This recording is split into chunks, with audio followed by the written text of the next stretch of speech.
అసలు నేను నమ్మలేకపోతున్నాను కీర్తి. ఈ పనులేంటి? అసలేమైంది కీర్తి? నీ మీద కోపంతో మా ఇంట్లో నన్నొక చిల్లర గాడికిచ్చి పెళ్లి చేశారు. వాళ్ళు నన్ను ఇలా టార్చర్ చేస్తూ ఇలాంటి పనులకు ఒప్పించారు. అప్పటినుంచి మా ఇంట్లో వాళ్ళకి దూరంగా, నీ జ్ఞాపకాలకి దగ్గరగా చస్తూ బతుకుతున్నాను. వద్దు, నన్ను ముట్టుకోకు. నేను చెడిపోయా. నన్ను ముట్టుకోకు. నువ్వంటే నాకు పిచ్చి కీర్తి. నీకోసం చాలాసార్లు చచ్చిపోవడానికి ప్రయత్నించాను, కానీ నా వల్ల అవ్వలేదు. ఇన్ని రోజుల్లో నేను ఒక్కసారి కూడా గుర్తుకు రాలేదా? హ్మ్.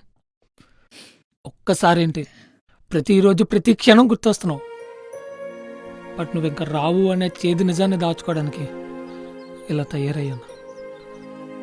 నేను ఇలాంటి పనులు చేస్తున్నా కదా, మరి నా మీద కోపం లేదా?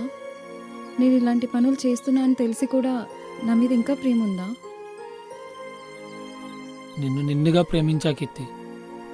చెప్పా కదా, నీకు 80 ఏళ్ళు వచ్చిన తర్వాత కూడా నా దగ్గరికి వస్తే ఐ లవ్ యూ చెప్తా అని. అప్పటికి ఇప్పటికీ నువ్వేం మారలేదు.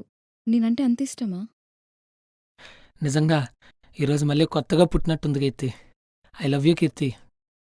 నువ్వు మందు అవి ఇవి ఈ బ్యాడ్ హ్యాబిట్స్ అన్నీ మానేస్తావు కదా. ఇన్ని రోజులు నీకోసమే ఇవన్నీ అలవాటు చేసుకున్నాను. ఇంక నువ్వే వచ్చాక వీటితో నాకేం పని.